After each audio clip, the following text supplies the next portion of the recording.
thing. I try to do this once a week. So guys, in life happens every day.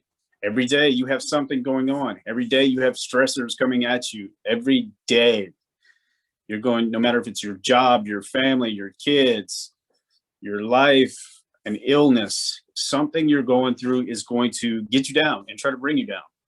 It could be a person. Either way, it's always going to happen. And it's never going to stop. No matter how much you want it to stop, no matter how much you believe it's going to stop, you can always believe and have good thoughts and good things to happen. But life is never going to stop. The world's never going to stop turning just because you want that. So that being said, the best way to take care of yourself is surround yourself with something positive, like a positive message, like this. And this is what I call filling your tank. So you basically come in here, and it doesn't have to be me. I invite other speakers to speak, and I always leave the option for any of you that want to be motivational speakers. So when you fill your tank, you're ready to take on the rest of the week.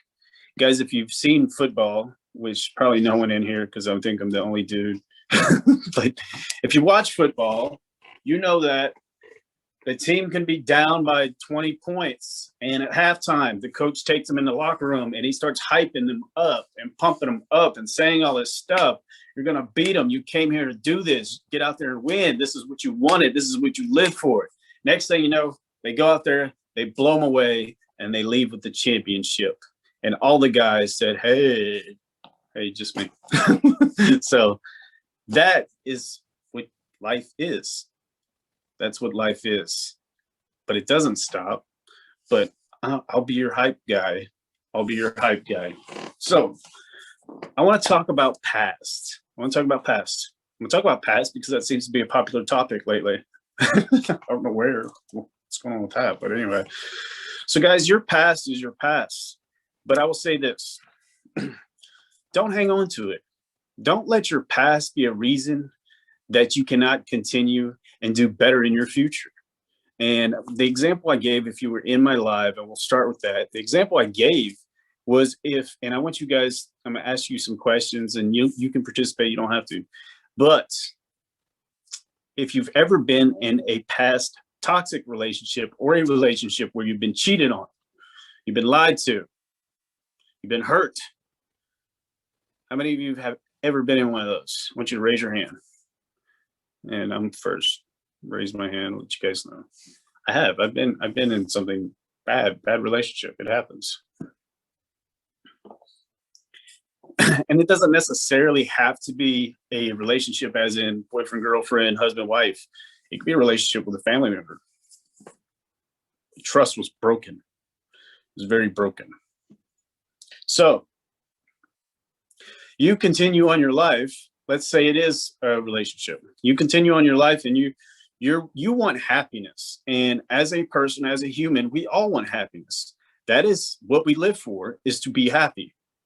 That's why this whole support group, this whole movement, doing these motivational speeches is something that's very much needed, because to get happiness, you have to strive for it. You have to do something about it. You can't just lay there stagnant and think that happiness is just going to come to you. And guys, a lot of people can think that you'll win the lottery, that's going to solve it. But there's a lot of people that commit suicide after they win the lottery too. So you're never going to grab and get a hold of happiness fully and completely. You're going to be chasing it until the day you die, if you believe that's what's going to happen. It doesn't. Like I said, it's every day.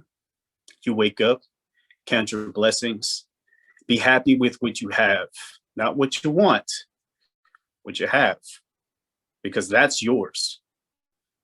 Nothing else belongs to you, but your happiness is yours, and you're the one who's in control of that.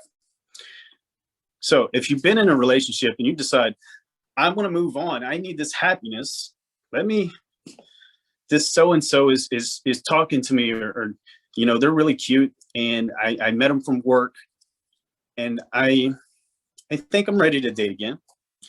So you go ahead, you start dating, things get serious. Next thing you know, they're late. They're late from work.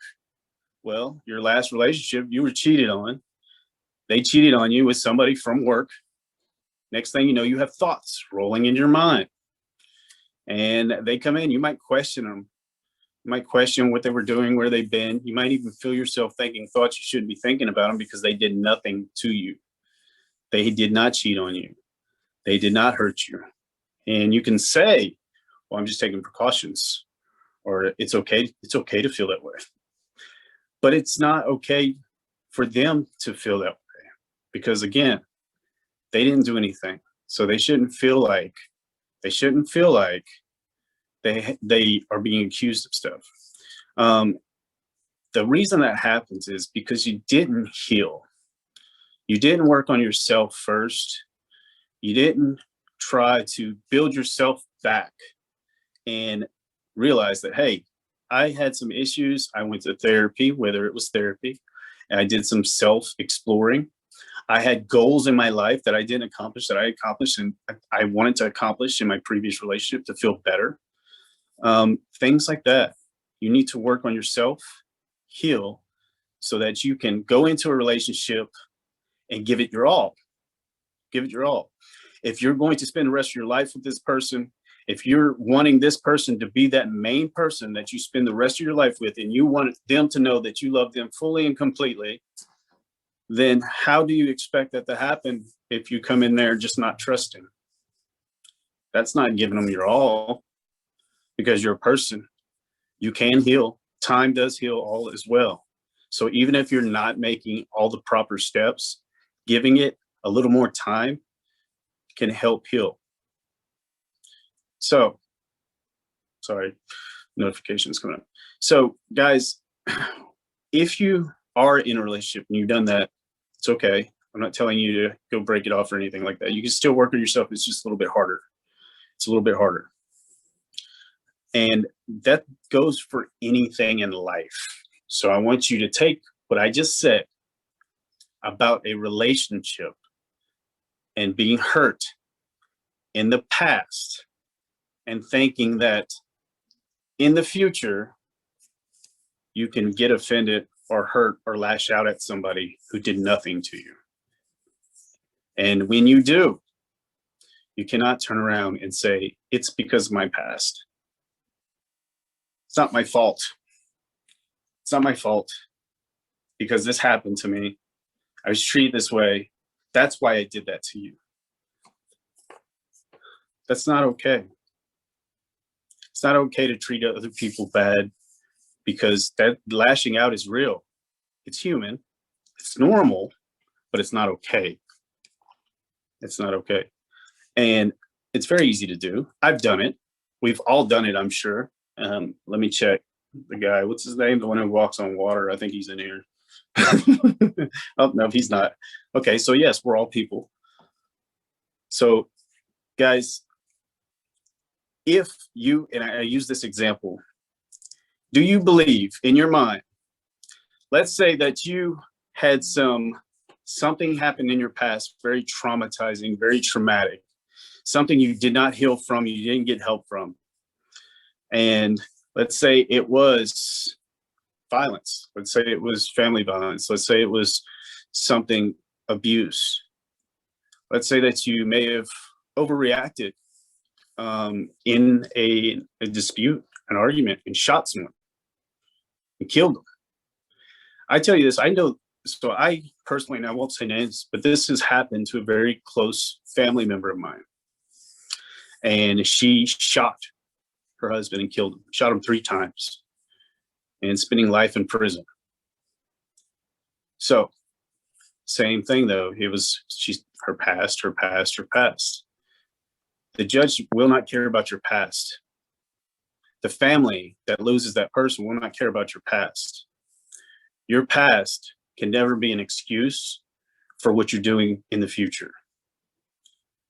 Guys, that is a spirit of defeat. That is saying that you're not going to get better, that it's hopeless, and that let me just settle for being broken and try to finish living life being broken, and everything around me is just going to break. You should never be okay with that. Self-empowering, self-improving is something you should want to do when you wake up. You should say, what can I do better today that I didn't do yesterday? Not what can I do right, not what can I do that's perfect, but what can I do better? And attempt it. Sometimes you may not make it to that goal. Sometimes you might fail miserably. But the thing is, you always kept in your mind that you're not living on your past. Guys, the whole Chad Change logo, it's on the website. You're not defined by your past. You're not the person you are, who I see you as, is not defined by your past. I don't even know your past. And it's not defined by even your present situation. You could be homeless, you could be going through whatever. I'm not going to see you as a homeless person because of that. You're defined by what you're wanting to do for someone else's life. Someone else, believe it or not, you're not defined by selfishness. You're defined by selflessness. So I see your character based on you wanting to help another person. That's what the Chad Change is. It's not about me. It's not about my past. It's not about what I'm going through. It is about what I am trying to do for others and about what you are trying to do for others. And guys, when we function as a team, when we work together and we're all pushing forward and trying to change lives, other lives, individuals, not ours, you can do anything. You can do anything. So one of the problems that happened too with this, everyone loves to feel comfortable. We love feeling comfortable. How many of you have your friends, your friends that are casual friends that you see, or acquaintances, and then you have your personal friends, which you can be a little more open with. You can be a little more, yourself around.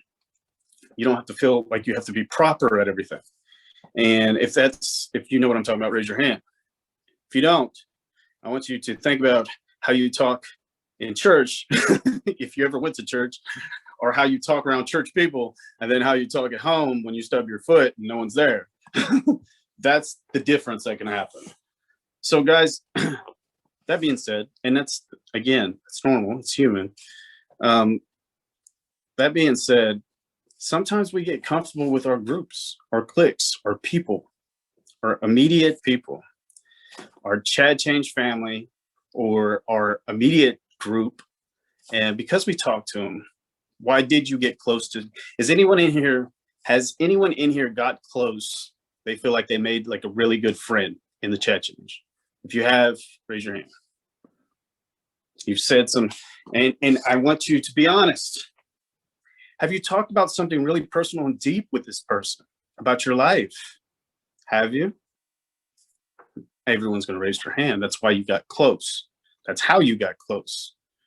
So if that's how you got close, because you told your story, you told what you went through, and it brought you closer, maybe you related. How many of you told your story and found out they went through the same thing or something very similar? We'll say that. Anyone? So you definitely related. That's going to make you closer as well. So our mission is to reach out across the world and help others and find people that are going through what it is that you're going through. Sometimes when we get comfortable, we'll have people come into the Chad Change and they end up leaving. They end up leaving before they even make it into the groups. And that's not anyone's fault. Again, it's about trying to be better every day, not being perfect. But when they leave, that's something that has happened because it felt cliquish. Why? Because we are comfortable. We're comfortable with our people. So you're just naturally going to be more open with your family, with the people you feel closest to. And you're going to kind of put up a wall or a barrier. And that is normal too. That is survival. That is something instinctual that is in people. You don't just go around opening up to everyone all around everywhere. Some people do, but you shouldn't be doing that. But the problem is, these people all came here for a reason, guys. They saw something that they wanted to be a part of. They wanted to be a part of it because they desired what they thought we had. And I know we have. I know we have. Some of you know we have. Some of you may doubt it, but I know it's there. I know it's there because every person has potential to do something amazing, to be something amazing. They just have to wake up and realize it one day. So if this person left and they're feeling like it was cliquish, maybe it's because not that you didn't open up to them, but sometimes you have to not be that person who opens up first. You just have to listen, and you have to make them feel comfortable so that they can open up. They came here, most likely they're scared, they're nervous, they don't know anyone. How many of you have ever been the new kid at a brand new school and moved out of state? Anyone? How many of you remember that first day of school? Felt you were going to crap your pants. So guys, I moved around a lot. I went to 6 different high schools. None of them were in the same area. That's high schools. High schools. It sucked. I went to 3 different high schools. Think about your high school years, your prom, all that cool stuff. That's when best friends who grew up together are just in it to win it. I went to 3 different high schools in 1 year. 1 year. That sucked. I hated being the new kid. People call you new kid. That's what your name is. It's like, your name's not Chad. Oh, it's that new kid or the kid from Louisiana or something like that. That sucks. Guys, I wanted friends so bad, but I had a tough exterior, obviously. 1, I was from New Orleans. 2, from an Italian Catholic family. 3, I was a boy. They're very prideful, teenage boys.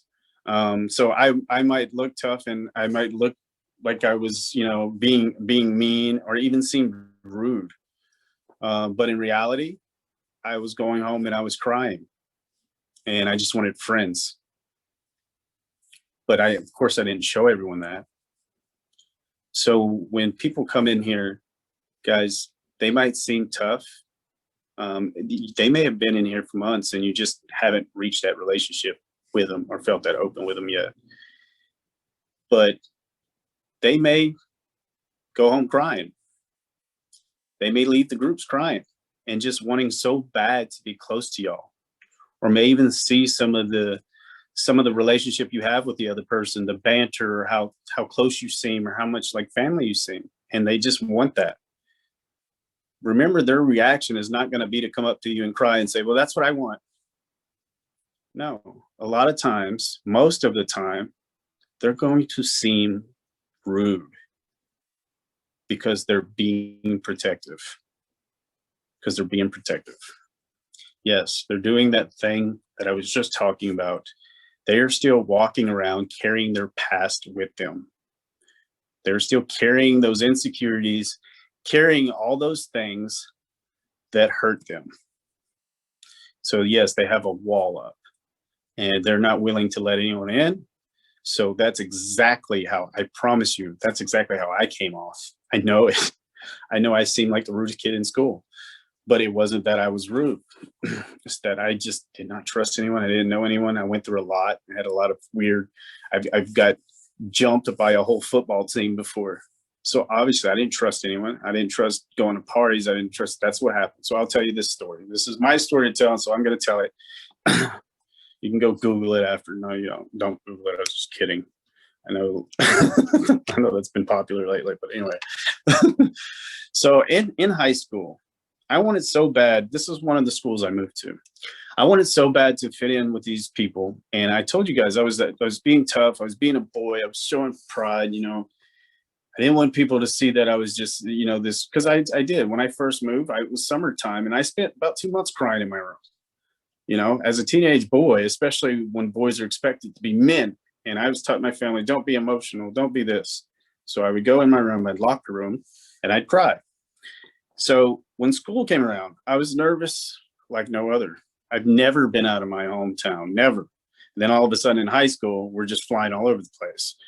So being the new kid, being so nervous, so anxious, stomach hurting. You know that feeling when you got to go to school, you don't know anyone, your stomach's hurting, you can't eat nothing, you're starving through the day, you want to eat something, but you don't because you don't even want to walk in front of the lunch line because people might see you and stare at you or see your insecurities, all those things.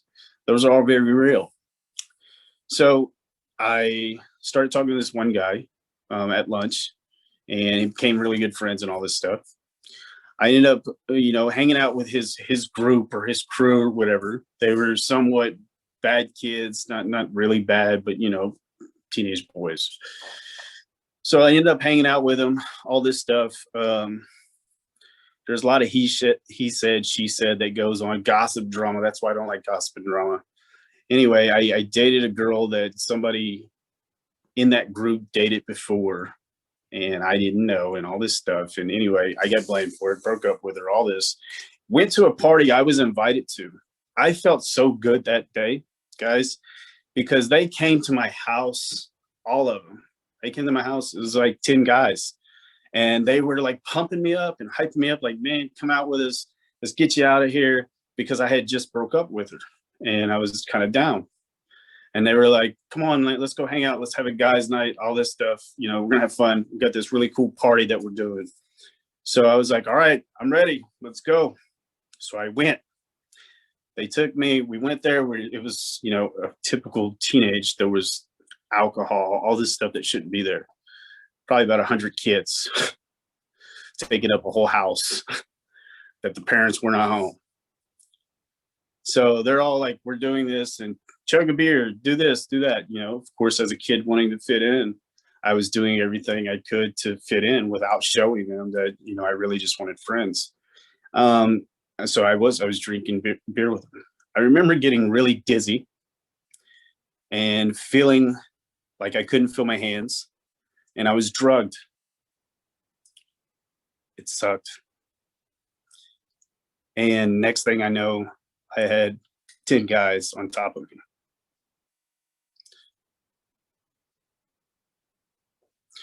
That was horrible. That's reality.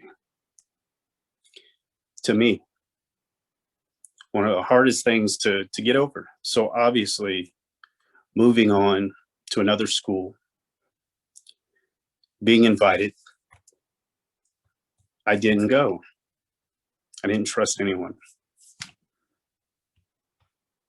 Sorry. But I want you guys to know, if I carry that around with me through life, because eventually, yes, I did get through it. I did get over it. I did open up and start to trust people. Wasn't right away. Wasn't during school. But I eventually did. And when I went to my next school, there were people that tried to reach out, and I was shutting them all down. And if I thought I was rude before, I was extremely rude after, because not only did I not trust anyone, I didn't like anyone at all. Had no interest. I became completely introverted. And that was the same year, if those of you who do know my story, that was the same year I did become homeless. Even worse. So it was like my whole life just came down. But one day, I did finally change my mind. There was a guy that I was working at a roofing company with, fresh out of school, and I was so mean to this dude. I was so mean in the fact that the way I treated him, I showed him no means of wanting to communicate with him. He kept bugging me to hang out with him. I kept telling him no, I didn't want to hang out with him. On and on and on. And now, to this day, I still message him. We don't live around each other. I still message him. He still messages me. We've grown up. He has a big family. I have a family. But he opened up and he went through a very similar experience. He did. He did, except that he was actually driven out somewhere in the middle of nowhere and it happened. So what happened when he said that? We both broke down, told our stories. We let down that wall, that barrier, and we completely accepted one another. And because of him, because of that one person, because I've never heard another story like that ever again.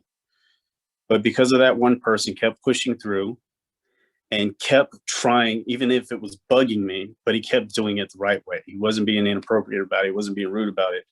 He was simply being understanding of what he was a couple years older. He's simply being understanding of me, that something was up with me. And that was one of the best moments to me in my life. So I want you guys to know that can be that person that leaves. All those people that left, that could have been them. That could have been them. Whatever they went through could have been that most traumatizing, most traumatic memory that you have.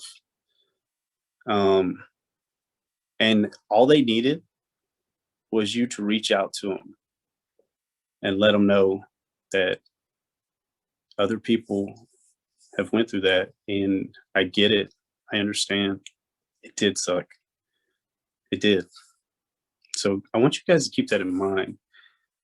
That's why I don't like cliques. I don't like when people become cliquey and too comfortable that they're in their own atmosphere, especially we're in a worldwide movement that is supposed to be reaching out across the world and helping others through their story, through your words. So always keep that in mind. Those of you that the story you may remember, you may not remember, but I want you to remember this story. Next time you see that person who seems really quiet in the group, who doesn't talk to no one, they don't answer, they don't respond, it just seems like they're rude, they're most likely, they came there for a reason. I seriously doubt that they came there just to ignore everyone. So, all right, I'm done. I'm going to shut up. Does anyone have any questions, comments, concerns?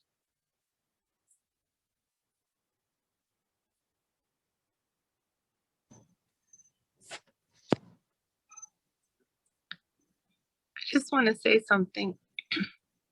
Go ahead. Thank you so much for sharing that story. That was just so heartbreaking, and I'm so sorry that you went through that. But I'm proud of you for how you're using it now to help others. Thank you. It was a hard story, and I always tell you guys, there's a reason for everything, and there's people out there who need to hear it. And your story, again, your story is your story to tell. Now, could you imagine if that story was told by someone else? I'm sure they would not have told it accurately, as it was not them. Because you can hear a million different versions of someone's past or someone's story. But trust me, you weren't there, and you definitely weren't in the shoes. So always know that. And never judge anyone based on what they've been through. Their past does not define who their character is. Trafficking when I was in my middle school was just like that. What you said, being taken to a friend's house for a sleepover and then